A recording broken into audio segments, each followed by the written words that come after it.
The poor girl brings the only thing that she has left is a stranger in an expensive coat. He did not know that it would change everything. It all started on the day when Sofia did not have the slightest choice.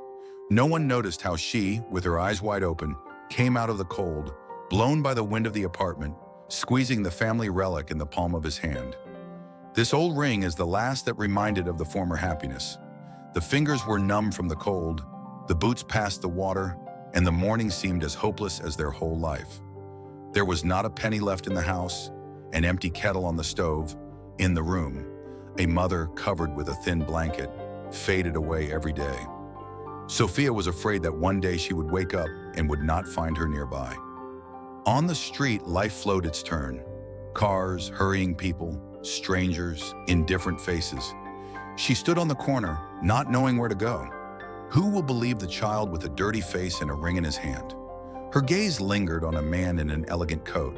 Confident gait, expensive shoes, strict appearance. Sofia came closer.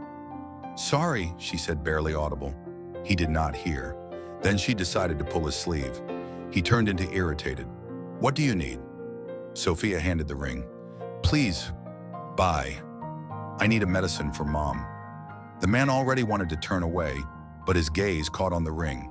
He took him in his hands, old, shabby, but with the inscription inside, "Jessica forever." His face turned pale. The phone fell out of the hands. He knelt down. "Where did you get it? Who is your mother?" "It's Momo. She is very sick." The man seemed to be petrified. In his gaze, pain and hope. "Show where you live." Sofia hesitated.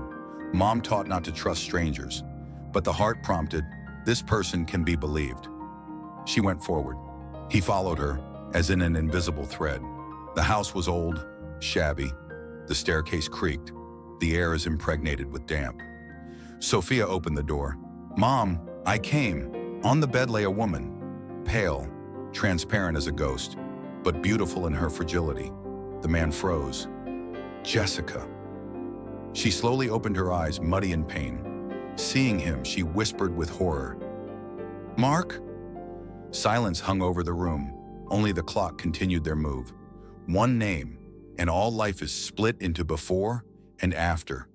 Sometimes it is the meeting that you are afraid of most that gives hope for salvation. Mark stood without daring to get closer. He saw a past in front of him and a chance to change it. Sofia, in confusion, looked at him, then at her mother, not realizing that the fate of all of them is being decided now. "Mommy," whispered Sofia, "do you know him?" Jessica did not answer right away. She tried to sit up, but she could not. Her body did not obey. Only her eyes remained alive. Fear, pain, and memories were darting in them. Finally, she spoke with difficulty. "Go away." Her voice did not sound angry, but pleading. "We have nothing to give you." Mark took a step forward. "Jessica, I did not know. I swear, I did not know anything. Go away." She broke. Her voice trembled and broke. "You already left us once. Don't pretend that you care about us now." Sofia pressed herself against the wall in fear. She did not understand the essence, but she felt something very important and terrible was happening now. Mark stood there confused. He had imagined this meeting 1,000 times, but in his thoughts it was different, soft, forgiving. Now standing before him was the woman he had once loved and whom he had condemned to loneliness. "I don't want to hurt you," he finally said quietly, almost muffled. "I want to help." Jessica turned away. "Help? Now, when it's too late." She coughed, dully, painfully. Sofia rushed to her, hugged her, stroking her hair. "Mom, don't cry. Please." Mark looked at them, and his heart sank with pain. He had never felt so helpless. He slowly approached, knelt down in front of Sofia. "What's your name?"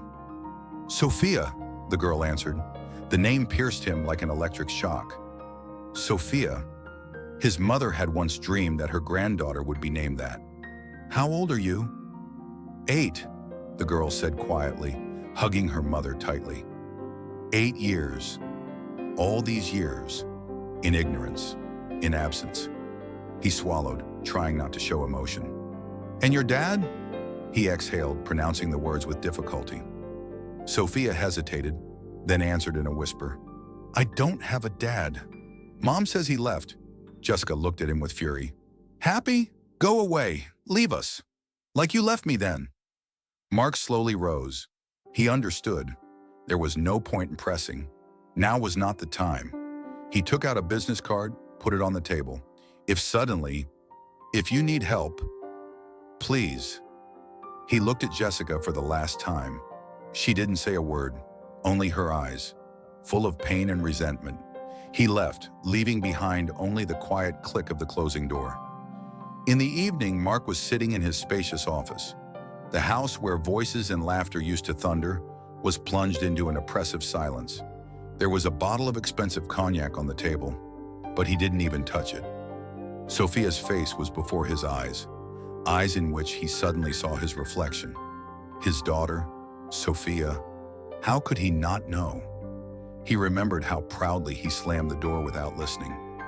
How offended he was without understanding. How many sleepless nights Jessica must have spent alone, clutching her little daughter in her arms. How many times she woke up in horror, wondering what she would feed the child, how she would pay for the medicine. He covered his face with his hands. He wanted to scream, but now was not the time to feel sorry for himself. Now was the time to change something. He picked up the phone and dialed the assistant's number. "Find the best doctors, urgently. I don't care where they are, how much they cost. Name Jessica Moore. Address, Cheramakovaya Street, Building 17, apartment." "Got it," the assistant responded without asking any unnecessary questions. Mark turned off the phone. He dropped his head into his hands. He didn't know if Jessica would forgive him. He didn't know if Sofia would accept him, but he knew one thing for sure now. He would do everything to save them. The next morning, Sofia sat by her mother's bed, clutching a business card in her palm. Just a name and a number, nothing more. Jessica slept restlessly, her breathing uneven. Sweat covered her face. The girl looked at the card again. What if he really wants to help, she thought. What if he can save Mom? Doubts tore inside her, but the fear for her mother was stronger. Sofia went to the phone, fumbling with the numbers a few times before she got it right. "Mark Sullivan here," the voice answered. "This is Sofia," she whispered.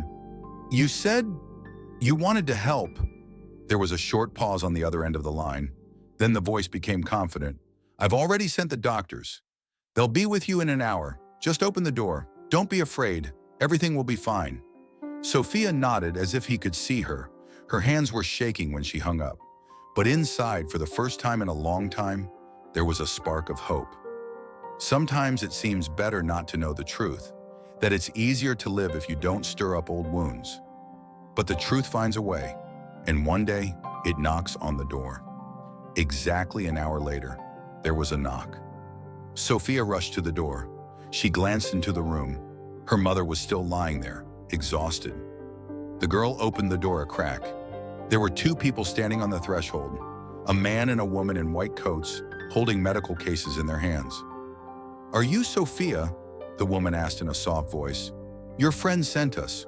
We're here to help." Sofia silently opened the door wider. The doctors immediately began their examination. The woman measured Jessica's blood pressure, checked her pulse, carefully examined her eyes and listened to her lungs. "Critical condition," she told her colleague. "We need to go to the hospital immediately." "We don't have any money," Sofia whispered, pressing herself against the wall. "Don't worry," the woman smiled. "Everything's already been paid for." Tears rolled down Sofia's cheeks, not from fear, not from pain, but from the fact that the tiny hope she had carried in her palms had finally come to life. When the ambulance took Jessica away, the apartment was empty. It smelled of medicine and dust. Sofia sat on the floor, hugging her knees. She was scared, alone. The unknown weighed heavily.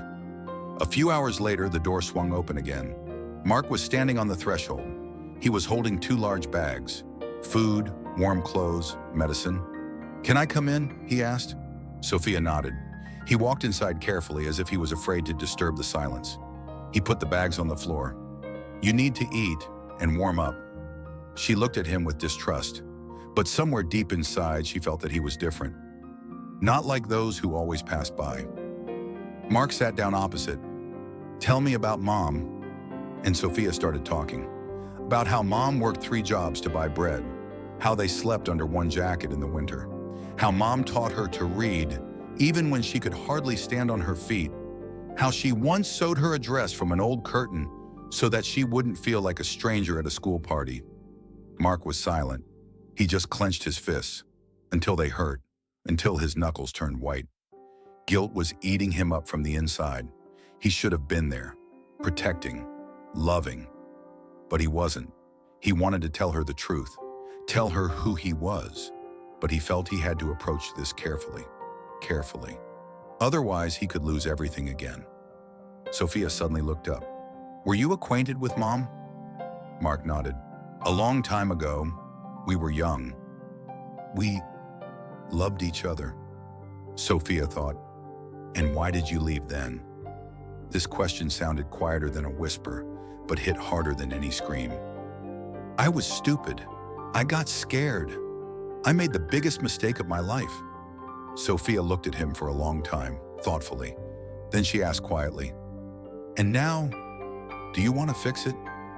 "If you allow me," Mark answered with a slight tremor in his voice. She lowered her eyes. Silence hung in the room. A fine autumn rain was falling outside the window. The next day, Mark went to the hospital. He stood at the door of the ward, not daring to enter. Jessica was lying under an IV drip. Her face was pale, her lips were chapped, but her eyes were open, and the old pride burned in them. "What do you need?" she asked barely audibly. "Help. Fix it as much as possible." "Fix it?" Her smile was bitter. "You won't give me back the years I lost. You won't give me back my daughter's father." Mark lowered his head. "I know. Why did you leave then, when I needed you most?" He sat down next to her. "Because I was a fool. Because I didn't believe. I listened to others, and not to my heart." She was silent for a long time, then asked, "And now what?" "Now, I'm asking you for one chance, even if it's a small one. I don't know if I can trust again. I'm not asking you to believe right away. Just let me be here." He stood up. "Sofia, is this my daughter?" Jessica didn't answer right away. Then she nodded. And at that moment, Mark understood. His life had changed forever. That night, he didn't sleep. His gaze was fixed on the darkness of a large empty house. Before his eyes were the sad eyes of a girl, the woman he once loved. And one thought, as long as there was at least a spark warming in his chest, not all was lost. The days passed. Jessica was treated by the best doctors. Sofia came every day with scarves, tea, children's cards. She whispered, "You will get better, Mom, I believe." Mark was nearby but kept a little apart. He paid for the treatment, hired a kind nanny, Olga Petrovna.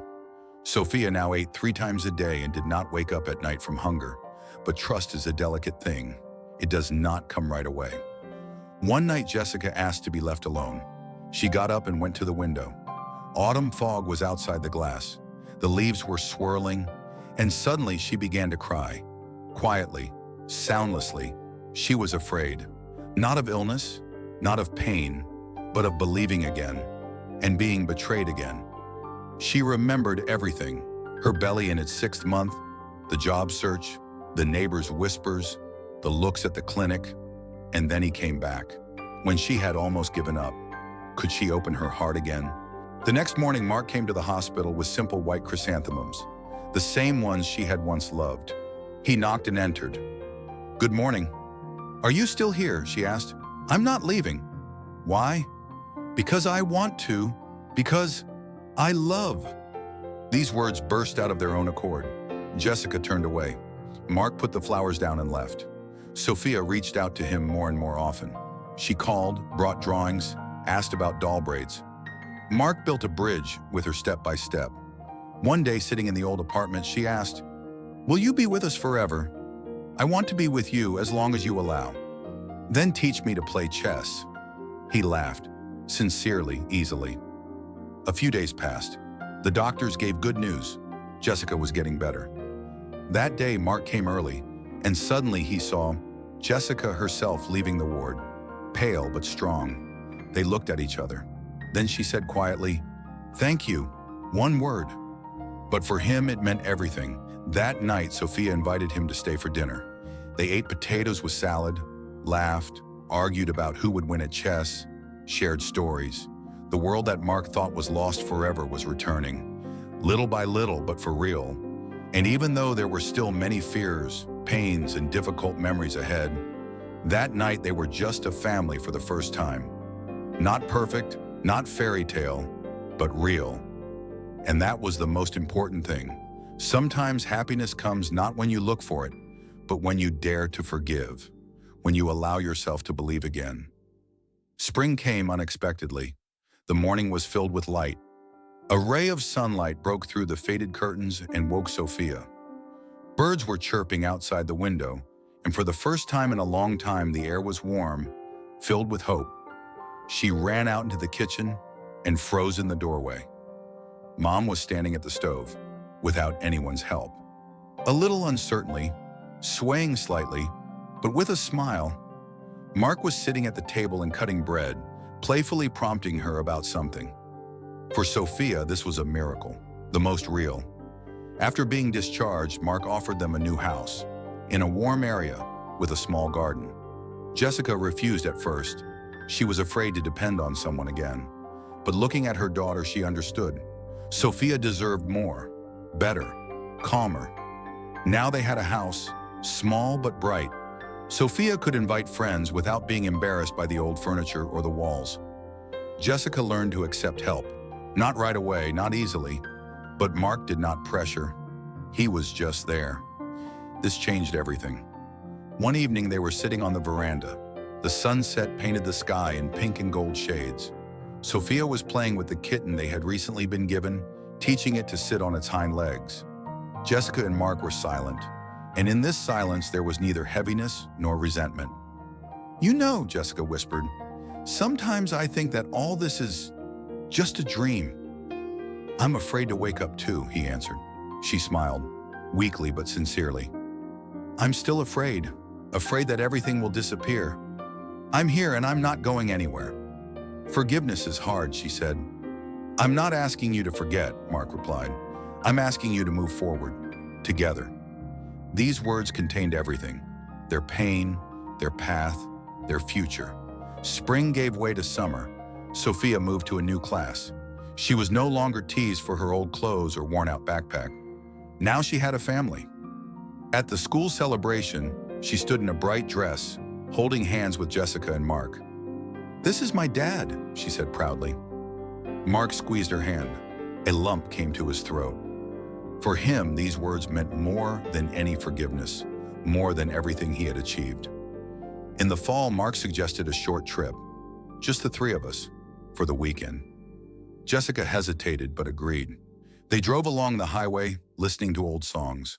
Sofia sang, leaning out the window, waving her arms into the wind. Jessica looked at her, and for the first time in many years, she felt alive. For real.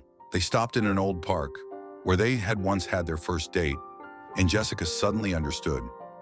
You cannot forget. You cannot cross out. You can accept and build anew. On the last evening, they sat by the fire. Sofia, wrapped in a blanket, slept, pressed against Mark. Jessica looked at the fire. "You know, I waited a long time for you to come back." Mark was silent. Then I stopped hoping. And now I understand. Sometimes to fix everything, it takes time. He took her hand. "I will not go anywhere else." And she believed. For real. When they returned home, everything gradually entered into its rhythm. They lived like a family. Sofia called Mark Daddy. Sometimes just Mark, if she was angry. Sometimes she called him funny, making up nicknames. Jessica was learning to trust, slowly, but every day a little more. And Mark realized the most important things don't come easy, but that's what's worth fighting for.